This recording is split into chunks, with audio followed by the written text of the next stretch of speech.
Direitos Fundamentais e a Era Digital. Vicente Vasconcelos Cunha Júnior. Rodolfo Pamplona Filho. A única razão para a esperança é que a história conhece os tempos longos e os tempos breves.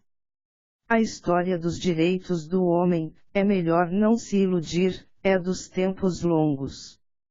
Afinal, sempre aconteceu que, enquanto os profetas das desventuras anunciam a desgraça que está prestes a acontecer e convidam à vigilância, os profetas dos tempos felizes olham para longe. Bobbio, 2004. Resumo. O artigo busca analisar a evolução histórica no tratamento dos direitos fundamentais, especialmente diante da crise de representatividade democrática e de efetividade concreta de tais garantias na modernidade. Examina-se, ainda, de que forma a era digital e os avanços das tecnologias da informação e comunicação podem contribuir para um novo modelo de exercício da cidadania através da internet, onde as manifestações populares nas redes sociais possam ampliar o espaço democrático e o debate político, visando uma maior ingerência na gestão estatal, pelos cidadãos, sedimentando o Instituto da Cibercidadania. Introdução. O presente trabalho possui como tema a análise da tutela dos direitos fundamentais, através das técnicas e margens da cibercidadania, em face da crise de representatividade democrática vigorante na sociedade pós-moderna.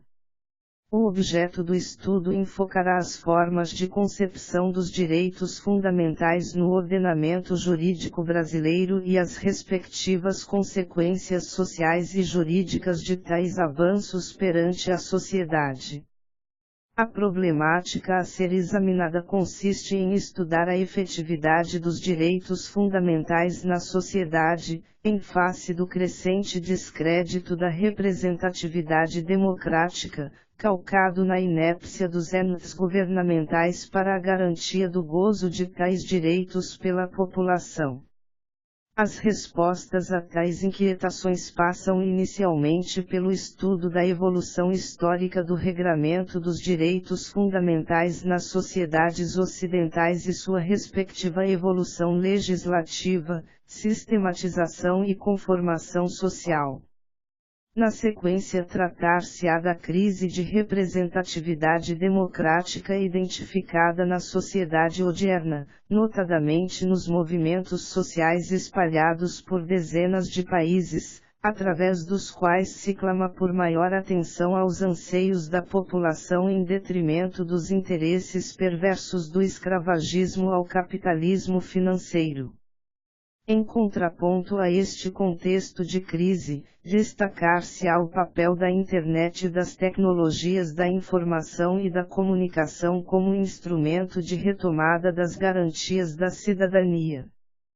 Por fim, serão pontuadas algumas considerações em torno das vantagens e contribuições da cibercidadania, como mecanismo de fomento, inerente à era digital, e seu relevante papel para uma maior participação democrática na definição e implementação das políticas públicas, de modo que reflitam de forma mais próxima os anseios da população, bem como representem na prática uma melhoria de efetividade na prestação dos direitos fundamentais.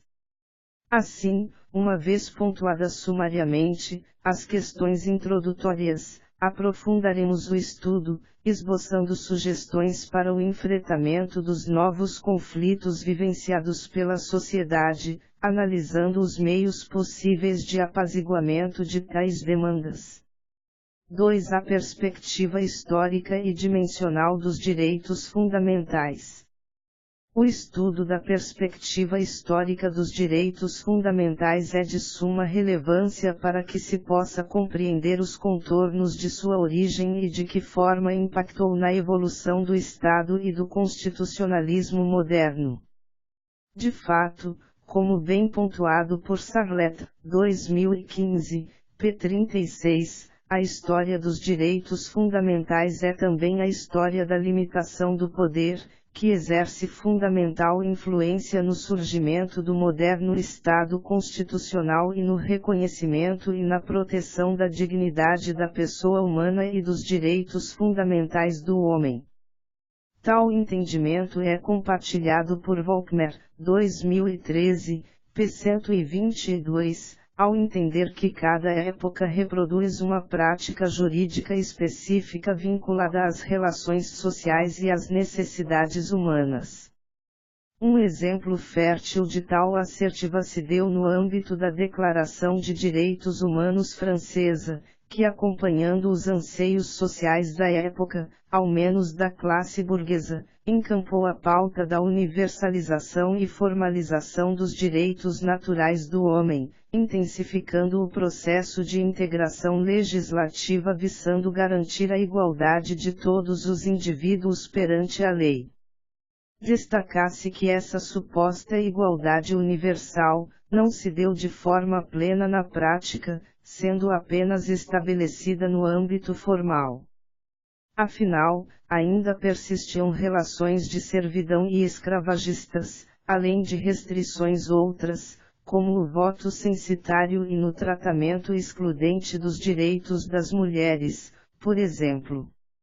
Não se pode ignorar, entretanto, que os direitos humanos foram impostos politicamente no meio de ferozes lutas de revoluções, de guerras civis e de outros acontecimentos de ruptura, como bem salientado por Jim Owles e Martins, 2011, p. 03. Ainda, acerca deste contexto histórico, Volkmer, 2013, p. 123, destaca com precisão. O certo é que se estimulou, sob a égide de um Estado-nação unificada, o processo de integração dos múltiplos sistemas legais sob o fundamento da igualdade de todos os indivíduos perante uma legislação comum. Assim, em face de crescentes modificações, a sociedade moderna europeia não só favorece a emergência de uma estrutura centralizada de poder, Estado-nação soberano, como edifica uma concepção monista de regulação social e uma racionalização normativa técnico-formalista, ciência jurídica, que tem no Estado a fonte legitimadora por excelência.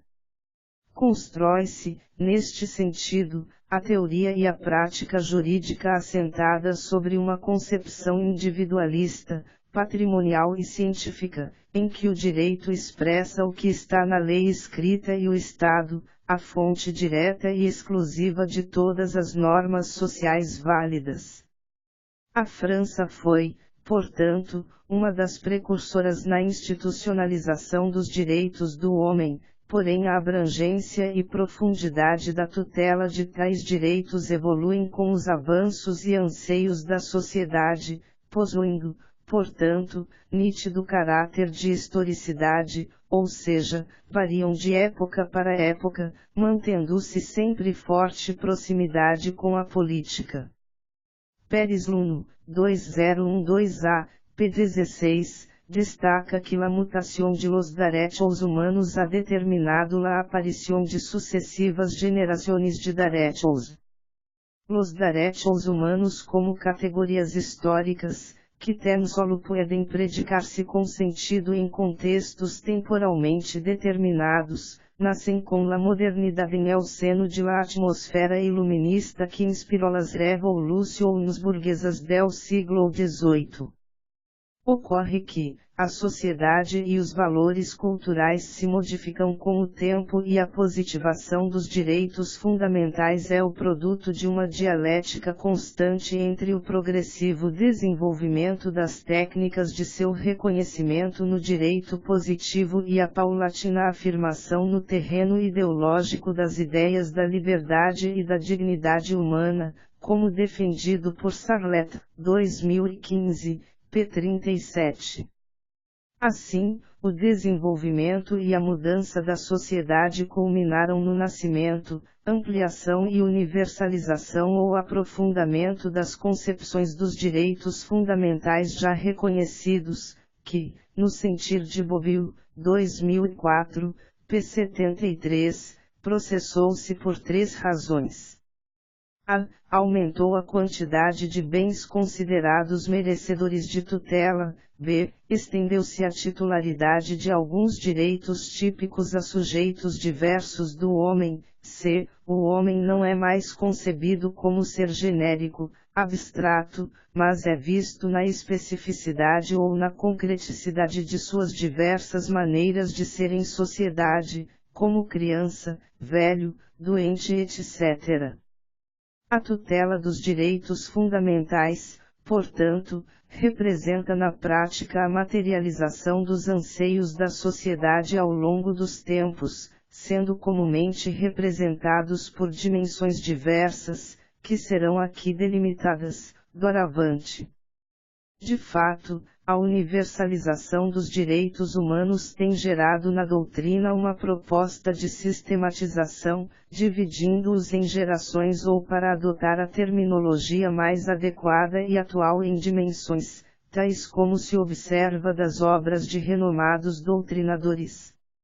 Muito mais do que preciosismo terminológico, tal divisão revela-se deveras adequada e esclarecedora. De fato, quando se utiliza o termo geração de direitos, dá-se a equivocada ideia de que a nova pleiade de direitos sucede à anterior, extinguindo-a. Ocorre que, como é de sabença geral, as gerações mais recentes de direitos não extinguem ou anulam as gerações anteriores. Elas coexistem, em considerável harmonia. Assim, ao privilegiar a denominação, utilizando-se a segregação em dimensões, harmoniza-se a teoria com a experiência prática de coexistência de direitos. Como bem pontuado por Sarlet, 2015, p. 53, as diversas dimensões que marcam o processo de evolução do processo de reconhecimento e afirmação dos direitos fundamentais revelam que estes constituem categoria materialmente aberta e imutável, ainda que seja possível observar certa permanência e uniformidade neste campo. Portanto, na verdade, o que se modifica é o grau de profundidade no exame ou reconhecimento deste ou daquele rol de garantias fundamentais. Para melhor compreensão do leitor, sugiro imaginar que a tutela dos direitos fundamentais em suas inúmeras dimensões fosse visualizada através de óculos ou equipamentos similares capazes de captar várias dimensões do mesmo direito, tal como ocorre nos filmes exibidos em 3D, terceira dimensão, nos cinemas. Assim, teríamos múltiplas dimensões do direito à vida, à liberdade, à intimidade ou à propriedade. No âmbito do direito à vida, por exemplo, teríamos na primeira dimensão a acepção originária do justnaturalismo, no sentido de não ser tolerada a pena de morte, por exemplo, ou ser ela medida de extrema exceção. Já no âmbito da segunda dimensão, poder-se-ia imaginar a proibição aos trabalhos insalubres, visando tutelar a rigidez física e mental do trabalhador. No que toca, à terceira dimensão seria factível sustentar a tutela do direito à vida, em decorrência da proteção ao meio ambiente saudável, como requisito mínimo ao prolongamento da vida das gerações futuras. Já no que pertine ao olhar sob o ângulo da quarta dimensão, ter-se-ia o exame sobre as complexas consequências jurídicas em torno da manipulação da genética para a inseminação artificial, como mecanismo de dar início à vida de novos seres humanos, ou ainda, as tortuosas questões éticas referentes à prática da eutanásia. Por fim, o hipotético equipamento poderia visualizar a tutela do direito à vida em face das consequências inerentes aos avanços das tecnologias da informação e internet. Assim, fica bastante clara a ideia acertada do uso terminológico do vocábulo dimensão em detrimento do defasado termo, geração empregado, facilitando o estudo de cada uma dessas dimensões na forma abaixo descrita. Os direitos de primeira dimensão negativos são inerentes à individualidade. Foram os primeiros a serem conquistados e reconhecidos pela humanidade, vinculando-se à luta pela liberdade, igualdade, proteção à propriedade, garantia de segurança e a resistência às mais diversas formas de opressão. São reputados como naturais, inalienáveis e imprescritíveis. Volkmer, 2013, p. 127, defende com muita propriedade que esses direitos de primeira dimensão, fundamentais para a tradição das instituições político-jurídicas da modernidade ocidental, apareceram ao longo dos séculos XVIII e XIX como expressão de um cenário histórico marcado pelo ideário do justnaturalismo secularizado, do racionalismo iluminista, do contratualismo societário, do liberalismo individualista e do capitalismo concorrencial. Socialmente, o período consolida a hegemonia da classe burguesa, que alcança o poder por meio das chamadas Revoluções norte-americana, 1776, e francesa, 1789. São, portanto, os direitos que se caracterizam por conterem uma proibição ao Estado de situações de abuso do poder, impondo a ele obrigações de não fazer.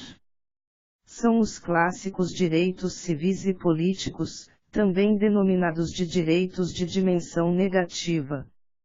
Já os direitos de segunda dimensão, sociais, econômicos e culturais ou direitos de dimensão positiva, inerentes aos grupos sociais menos favorecidos, e que impõem ao Estado uma obrigação de fazer, de prestar, saúde, educação, moradia, segurança pública, dentre outros, visam o alcance da noção de igualdade material, ou ao menos a redução da profunda desigualdade.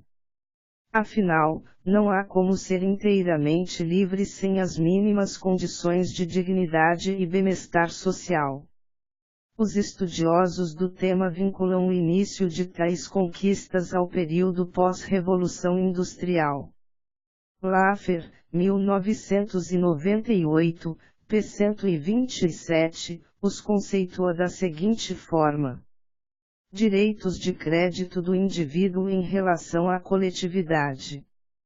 Tais direitos, como o direito ao trabalho, à saúde, à educação, têm como sujeito passivo o Estado, porque foi a coletividade que assumiu a responsabilidade de atendê-los. O titular desse direito, no entanto, continua sendo, como nos direitos de primeira geração, o homem na sua individualidade. Assim, ao contrário dos direitos de primeira dimensão que impõem ao Estado o dever de abstenção de prática de determinadas condutas visando o pleno exercício de tais direitos, nesta segunda dimensão, exige-se que o Estado tenha atitudes proativas, positivas, no sentido de prover saúde, educação, segurança pública, moradia, etc. Por seu turno, os direitos de terceira dimensão são aqueles classificados de transindividuais, isto é, cuja titularidade pertence a várias pessoas, de forma coletiva ou difusa. São também conhecidos como direitos metaindividuais ou supraindividuais, direitos de solidariedade ou fraternidade. Tais direitos transcendem o indivíduo isoladamente considerado, abrangendo categorias ou grupo de pessoas, incluindo, por exemplo, o direito à paz, ao meio ambiente saudável, conservado e equilibrado, ao desenvolvimento, direitos consumeristas, qualidade de vida, direito à comunicação, etc. Os estudiosos destacam a origem de tais direitos na revolução tecnocientífica, dos meios de comunicação e de transportes.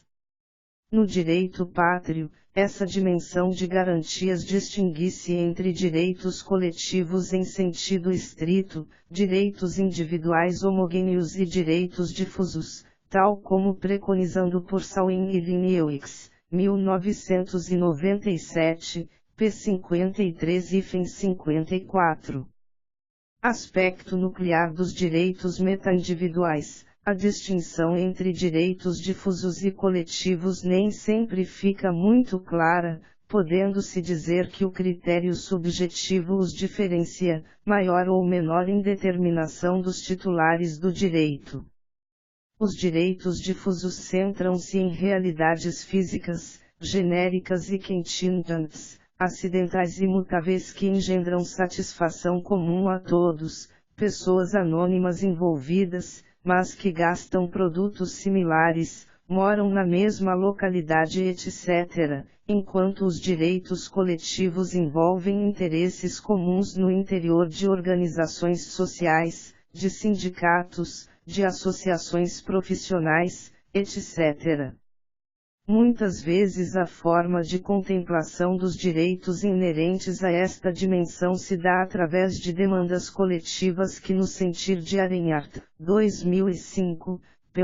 são mecanismos de participação da sociedade na administração da coisa pública, assumindo verdadeiro papel de instrumento de democracia participativa.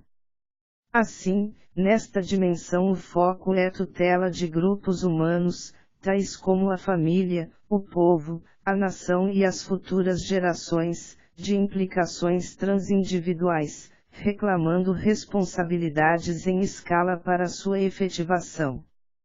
Em seguida, cabe examinar os direitos de quarta dimensão citados por Volkmer, 2013, p. 131, como aqueles referentes à biotecnologia, à bioética e à regulação da engenharia genética.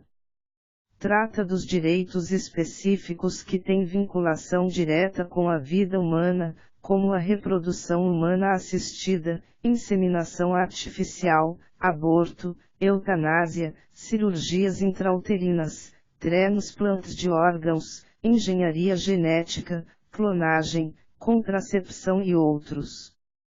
Tal dimensão cuidará, portanto, do enfrentamento dos efeitos cada vez mais traumáticos da pesquisa biológica, que permitirá manipulações do patrimônio genético de cada indivíduo, Bobbio, 2004, p. 09. De fato, os novos direitos integrantes desta dimensão tangenciam a tutela de temas deveras palpitantes por tocar em questões relevantes, tais como as reflexões das repercussões sociais e jurídicas acerca do início e final da vida, os conflitos decorrentes da reprodução humana assistida, o direito de propriedade sobre os embriões fertilizados e congelados, a faculdade de optar pela morte indolor e rápida proporcionada por mecanismos como a eutanásia, ortotanásia ou suicídio assistido. Tais questões encontram-se em procedimento de amadurecimento por parte da sociedade, e carecem ainda de ampla discussão, incabível no escopo do presente estudo. Por fim, em apertada síntese, elencam-se como direitos integrantes da quinta dimensão aqueles inerentes às tecnologias da informação e da realidade virtual em geral. Como bem pontuado por Volkmer, 2013, p. 133.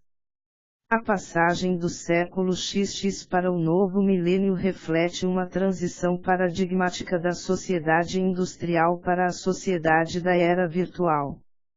É extraordinário o impacto do desenvolvimento da cibernética, das redes de computadores, do comércio eletrônico, das possibilidades da inteligência artificial e da vertiginosa difusão da Internet sobre o campo do direito, sobre a sociedade mundial e sobre os bens culturais do potencial massificador do espaço digital. Na seara desta quinta dimensão de direitos, tutelam-se os impactos sociais e jurídicos da era digital, na qual estamos vivendo, como bem observa Olívio, 2000, p. 60, uma vez que a sociedade se deparou com um novo período histórico. A época do computador, do celular, do conhecimento, da informação, da realidade virtual, do ciberespaço, do silício, dos chips e microchips, da inteligência artificial, das conexões via cabo, satélite ou rádio, da internet e da intranet, enfim, da arquitetura em rede. Assim, é dentro deste universo em expansão constituído de redes de computadores e meios de transmissão que se reconhece a existência de um novo plexo de direitos fundamentais integrantes da quinta dimensão, intimamente relacionados com as repercussões sociais e jurídicas da Internet, qualificada, por Castells, 2003, p. 07, de tecido de nossas vidas. Devido à sua importância e protagonismo no mundo moderno, diante da revolução propiciada pela célere troca e disseminação de conteúdo entre indivíduos, enaltece o processo de globalização, relativizando as fronteiras geográficas entre as comunidades dos diversos países e culturas do mundo. Uma vez explanada de forma sintética a perspectiva histórica e dimensional dos direitos do homem, adotada pela maioria da doutrina pátria, cabe fazer uma análise crítica ao constante incremento de novas dimensões e categorias de direitos, sua repercussão no sistema jurídico pátrio e o risco de ausência de efetividade prática de tais garantias fundamentais. Tal relevante questão é trazida com bastante substrato por Sarlet, 2015, p. 53 e 54, advogando que, no que diz com o reconhecimento de novos direitos fundamentais, impende apontar para o risco de uma degradação dos direitos fundamentais, colocando em risco o seu status jurídico e científico, além do desprestígio de sua própria fundamentalidade. Assim, fazem-se necessárias a observância de critérios rígidos e a máxima cautela para que seja preservada a efetiva relevância e prestígio destas reivindicações e que efetivamente correspondam a valores fundamentais consensualmente reconhecidos no âmbito de determinada sociedade ou mesmo no plano universal. A advertência em voga revela-se deveras pertinente e deve ser examinada com cautela, em razão do alto conteúdo axiológico em torno da afirmação dos novos direitos de quarta e quinta dimensões, em contraponto ao risco de uma possível inflação de reconhecimento de novos direitos fundamentais que culminariam em uma provável vulgarização, banalização, de tais institutos, incrementando ainda mais o cenário de baixa efetividade dos direitos humanos já vivenciados, sobretudo nos direitos sociais e da terceira dimensão. Os desafios para os ordenamentos jurídicos nacionais ou mesmo internacionais não serão simples. Todavia, a desistência ou inércia do direito diante de relações jurídicas já vivenciadas e carentes de regulação e tutela, não se revela, em princípio, social e juridicamente adequado. O risco de falta de efetividade é relevante, diante da constatação que o Estado já não detém capacidade de prover e garantir com a eficiência almejada as garantias esculpidas pelas três primeiras dimensões de direitos fundamentais francamente admitidas nos ordenamentos jurídicos internacionais e, sobretudo, no âmbito brasileiro. Entretanto, não creio ser suficiente para que tais garantias não sejam erigidas à categorização de direitos fundamentais.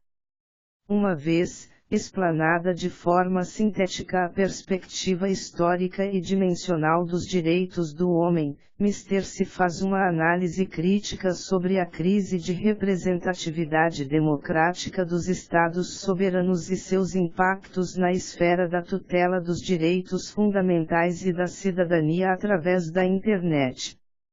3. A crise de representatividade democrática e o papel da Internet.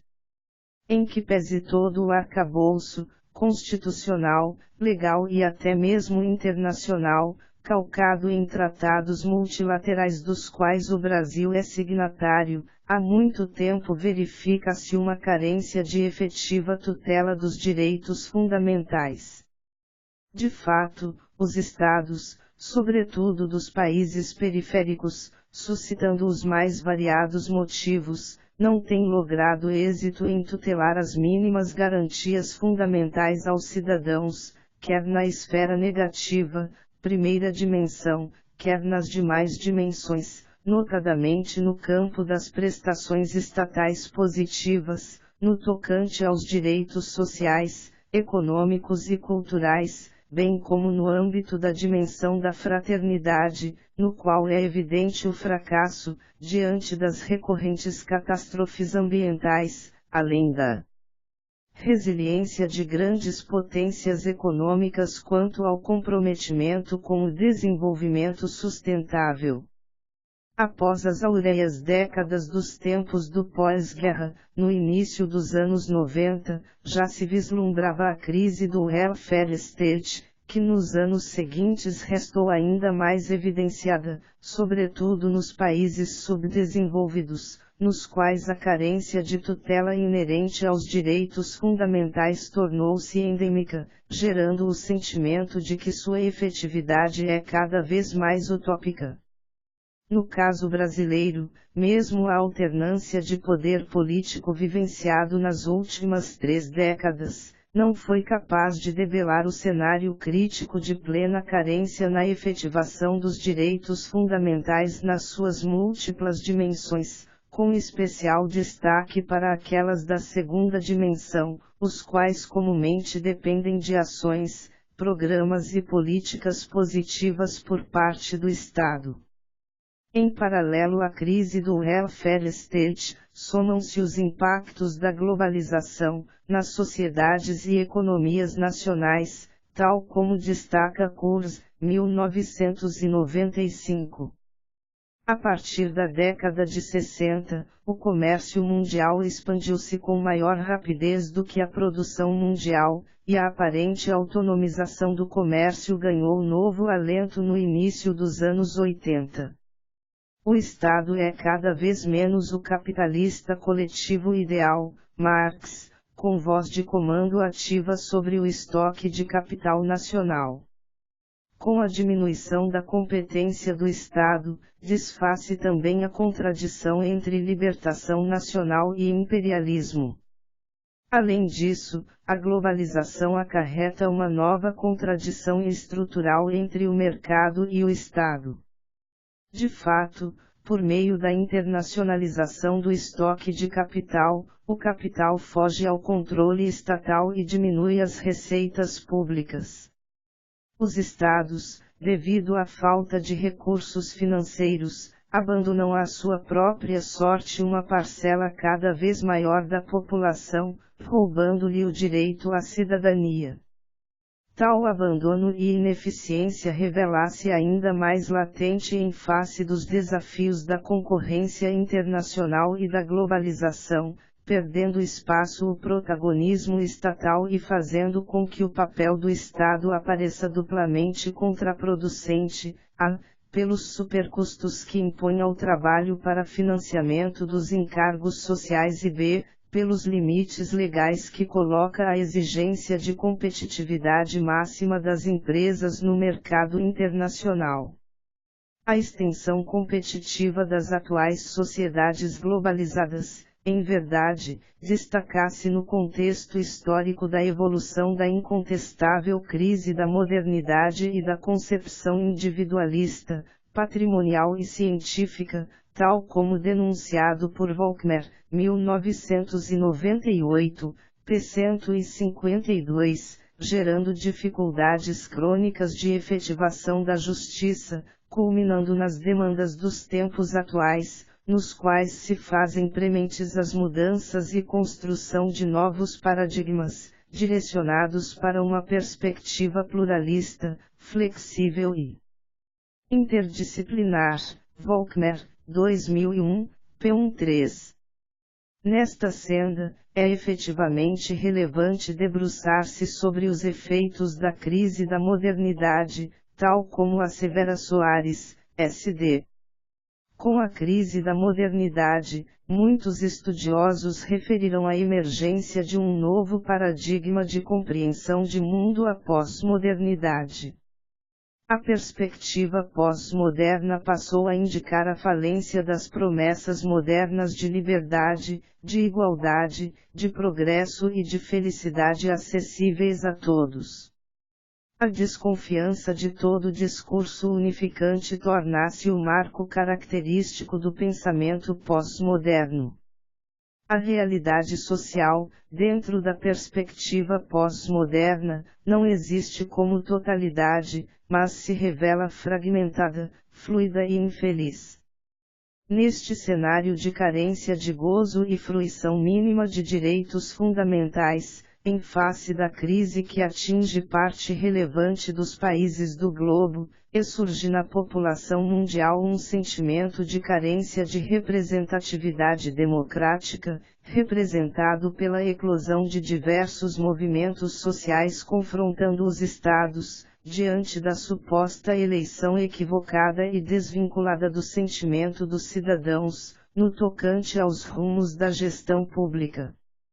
Assim é que se critica o modelo de democracia com participação popular incipiente, apenas apegada aos aspectos formais e procedimentais deste sistema de governo.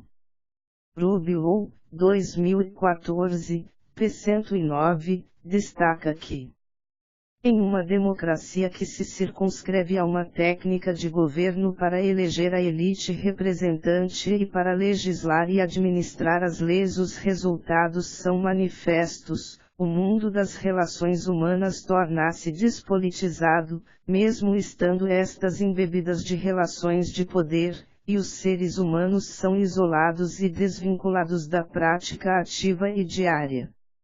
Desta forma, os sujeitos soberanos desaparecem, e a cidadania política se desarticula. Neste contexto, é cada vez mais comum a insurgência da população contra os rumos da gestão pública ao redor mundo, formando verdadeiras redes de indignação, como bem pontuado pelo sociólogo Manuel Castells, em seu clássico estudo sobre este palpitante fenômeno mundial. Trata-se, inicialmente, de verdadeira crise de confiança da população, fazendo com que os estados careçam de representatividade democrática, e sem este basilar sentimento, não há confluência entre mercado, instituições e povo. Sem confiança o contrato social se desala e as pessoas desaparecem, ao se transformarem em indivíduos defensivos lutando pela sobrevivência. Castells, 2012, p. 12. Em verdade, como bem sustentado por Erban, 2012, p. 22 e 23. A democracia não é apenas votar, mas também debater, discutir, deliberar, de forma a construir opiniões para a tomada de decisões em um processo comunicativo.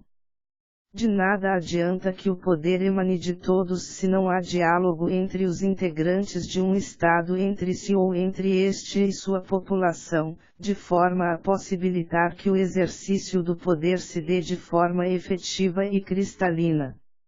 Assim, é que a ausência de observância dos anseios da comunidade tem gerado atritos entre os entes estatais e a sociedade, numa flagrante quebra de um dos pilares da democracia representativa.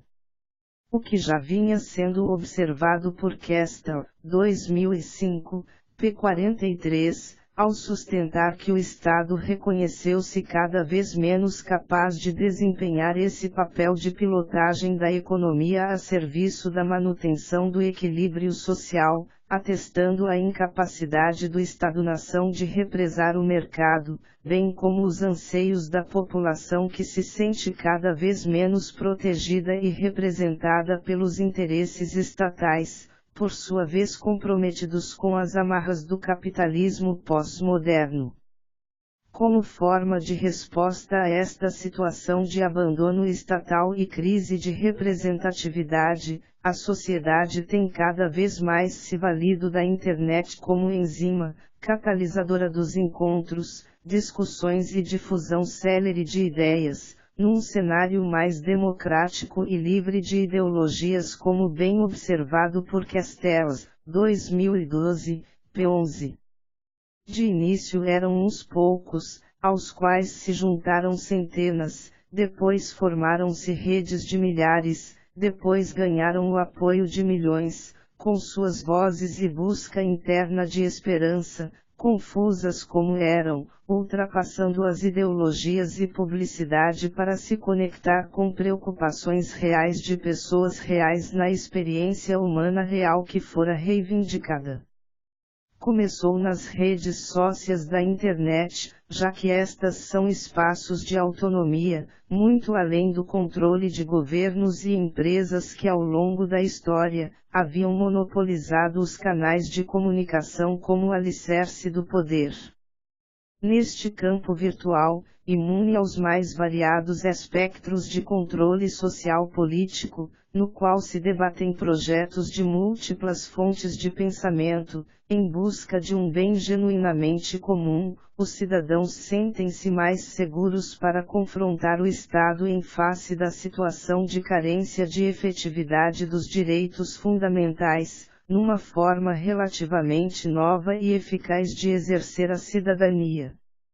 Exemplos destas espécies de manifestações eclodirão pelo mundo, cabendo destacar, a revolta das panelas na Islândia, contrária à postura benevolente do Estado para com os protagonistas do mercado financeiro e negligente aos clamores da população, que culminou num processo de profunda transformação política, social e econômica, tendo como ápice um processo de reforma constitucional predominantemente construído através das redes sociais em internet, segunda, o papel fundamental da chamada Primavera Árabe, notadamente em suas manifestações na Tunísia, onde o movimento culminou no estabelecimento da democracia em tal país, e no Egito, culminou com a queda do ditador Hosni Mubarak, que governava o país há 30 anos. Terceira, a revolta dos indignados na Espanha, em busca de novos modelos de representação democrática,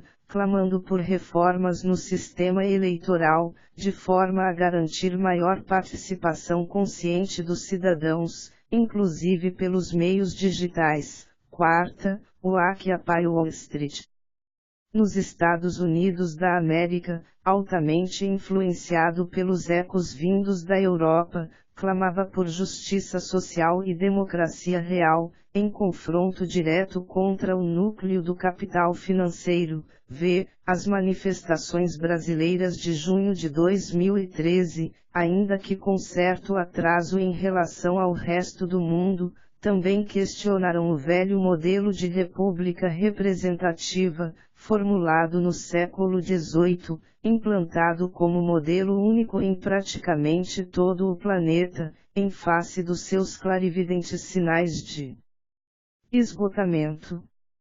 Um verdadeiro clamor contrário às verticalizações e centralizações da gestão estatal, pugnando por formas horizontais de decisão, desprovida ao máximo de cunho programático partidário. Apesar de aparentemente dispersos e desconectados, tais movimentos tinham em comum o sentimento de carência de legitimidade democrática dos governantes, diante do descompromisso dos Estados em prover os direitos fundamentais básicos do cidadão em detrimento à subserviência aos cruéis ditames do capitalismo financeiro pós-moderno, tal como observado por Castells, 2012, p. 12. Não foram apenas a pobreza, a crise econômica ou a falta de democracia que causaram essa rebelião multifacetada. Evidentemente, todas essas dolorosas manifestações de uma sociedade injusta e de uma comunidade política não democrática estavam presentes nos protestos. Mas, foi basicamente a humilhação provocada pelo cinismo e pela arrogância das pessoas no poder, seja ele financeiro, político ou cultural, que uniu aqueles que transformaram o medo em indignação, e indignação em esperança de humanidade melhor. Uma humanidade que tinha de ser reconstruída a partir do zero, escapando das múltiplas armadilhas ideológicas e institucionais que tinham levado inúmeras vezes a becos sem saída, forjando um novo caminho, à medida que o percorria. Era a busca de dignidade em meio ao sofrimento da humilhação. Em 3 movimentos, além do sentimento de indignação supra-investigado, contrário a governos que se colocavam ao lado das elites financeiras, verdadeiramente protagonistas da crise, às custas dos cidadãos, também convergiam, para proposições desvinculadas de partidos políticos ou de lideranças específicas, sem maiores aparatos organizacionais, sustentando-se na internet e em assembleias locais para o debate coletivo e tomada de decisões democráticas. Castells, 2012, p. 13. Desta forma, da análise do desenvolvimento e repercussões dos movimentos organizados pelos meios digitais, fica demonstrado ser a internet uma importante ferramenta de deliberação democrática, através da qual se possibilita uma maior rapidez e profundidade na difusão de ideias e incremento de debates, superando as dificuldades históricas de índole espacial, inclusive no que tange a custos com divulgação e deslocamento. Há, ainda, inegável redução de riscos de retaliações de índole política, ante a maior liberdade de expressão no espaço virtual. Tais facilidades são percebidas e destacadas por Levy, 2002, p. 136, ao esclarecer. A novidade trazida pela internet à mundialização da política reside mormente na possibilidade, para os movimentos de oposição ou as organizações ativistas, de se organizarem e se coordenarem em tempo real à escala planetária. A verdadeira inovação consiste na flexibilidade e na facilidade dos processos de coordenação. Já não é preciso organizar-se pesada, burocrática e hierarquicamente. Constituem-se listas de discussão na internet. Coloca-se o seu website na rede. Formam-se e desfazem-se instantaneamente comissões de coordenação que organizam eficientemente manifestações pontuais utilizando todos os recursos da rede. Estas operações requerem muito menos tempo e dinheiro do que antes e conseguem resultados bem melhores. Sustenta-se assim, o prestígio a uma democracia deliberativa, não apenas na sua acepção histórica, como também incrementada pelas ferramentas digitais, capazes de aglutinar com maior velocidade e liberdade as mais diversas concepções filosóficas e políticas, numa verdadeira ágora virtual democrática, da qual o consenso obtido, certamente representará anseios mais próximos das carências da comunidade. De fato, as novas tecnologias permitem dinamizar os canais de representação política, que se mantinham engessados numa rígida estrutura e modelo arcaico de sufrágio universal. Tais tecnologias tendem a permitir uma maior aproximação entre o Estado e os cidadãos de uma forma até então impensável, demandando da democracia representativa uma premente adaptação diante das exigências das sociedades informatizadas do tempo presente, visando incrementar a eficiência dos processos políticos. Assim sendo, segundo Limberger, 2008, p. 60, um dos grandes objetivos das democracias da atualidade é possibilitar uma rede de comunicação direta entre a administração e os administrados que resulte em um aprofundamento democrático e em uma maior transparência e eficiência da atividade administrativa.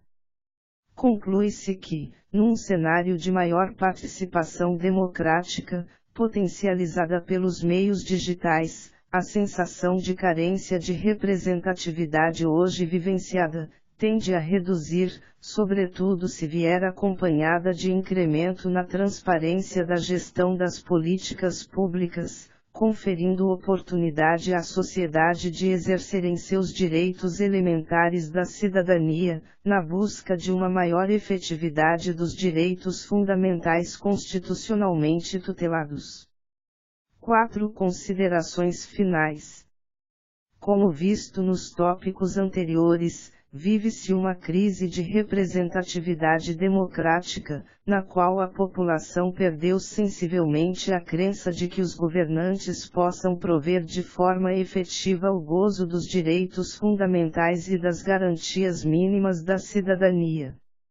Ocorre que os cidadãos odiernos estão cada vez menos inertes aos desmandos dos governantes e têm buscado com maior frequência o debate em torno das carências do Estado pós-moderno, promovendo aglutinações sociais decorrentes das facilidades ofertadas pelo mundo digital, sobretudo da internet, através das quais buscam reivindicar uma maior atenção aos seus direitos fundamentais institucionalmente garantidos, num claro exemplo de manifestação de um novo mecanismo de exercício da cidadania e da democracia. Rublow, 2014, p. 106, lembra que democracia não é só uma forma de governo, mas também um conjunto de ações, conceitos e mediações que têm como objetivo possibilitar o exercício do poder do povo para o povo, demos, através da luta, do protesto e da reivindicação dos membros de uma comunidade ou sociedade. Com a democracia em voga, a cidadania deve assumir sua responsabilidade e o dever de se autogovernar por seus próprios meios.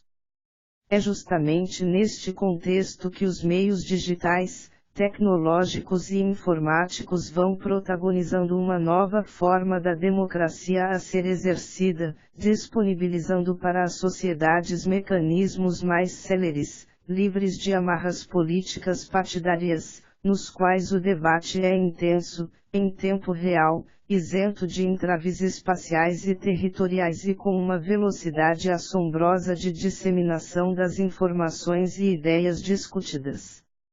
As tecnologias da informação e da comunicação vêm propiciando um cenário fértil e eficaz para o debate em torno das mais variadas questões sociais, políticas e econômicas, dentre as quais destacamos no presente trabalho, a carência de exercício da cidadania e da efetividade dos direitos fundamentais. É preciso, portanto, discutir as novas formas de exercício da democracia, afinal há pouco dissenso em torno da ideia de que esta forma de governo, apesar de suas imperfeições, é uma das que melhor garante a harmonia entre governantes e população, o que repercute, em relevante impacto na tutela dos direitos fundamentais e garantias da cidadania. Em que pese as inegáveis dificuldades do processo de implantação de uma cibercidadania, como forma de fomentar uma perspectiva pluralista de tutela dos direitos fundamentais, não se pode negar ser plenamente possível encontrar uma solução equitativa para essa equação. De fato, a luta em torno da conquista e tutela dos direitos humanos sempre foi dura, controversa e longa, como bem observa Bobbio, 2004, p. 98, sem perder a esperança, no alcance de uma solução para tal problemática. A única razão para a esperança é que a história conhece os tempos longos e os tempos breves. A história dos direitos do homem, é melhor não se iludir, é dos tempos longos. Afinal, sempre aconteceu que, enquanto os profetas das desventuras anunciam a desgraça que está prestes a acontecer e convidam à vigilância, os profetas dos tempos felizes olham para longe. É verdade que apostar é uma coisa e vencer é outra. Mas também é verdade que quem aposta o faz porque tem confiança na vitória. É claro, não basta confiança para vencer. Mas, se não se tem a menor confiança, a partida está perdida antes de começar.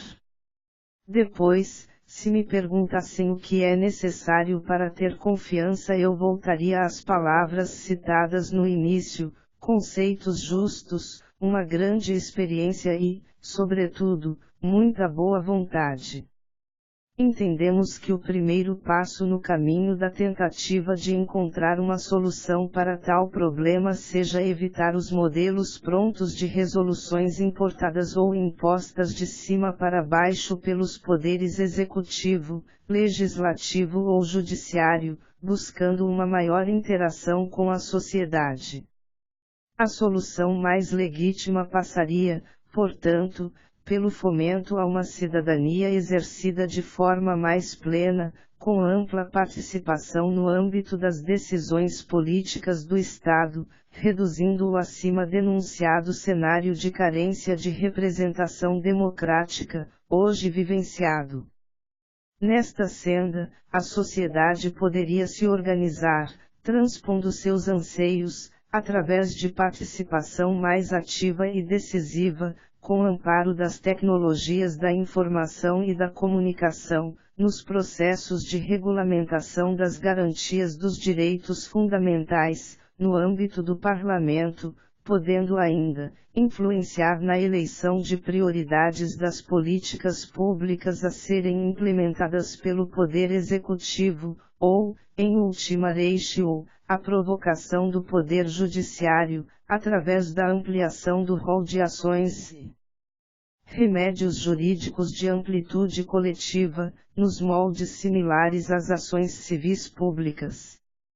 Volkmer, 1998, p. 286, destaca que diante da insuficiência do modelo jurídico liberal individualista, abre-se a perspectiva de procedimentos estratégicos pluralistas e mais democráticos, capazes de influenciar a produção legislativa e a resolução de conflitos no interior do direito oficial, poder judiciário, e até mesmo no espaço do direito não oficial, instâncias comunitárias descentralizadas, cada vez mais prestigiadas, inclusive pelo novo Código de Processo Civil.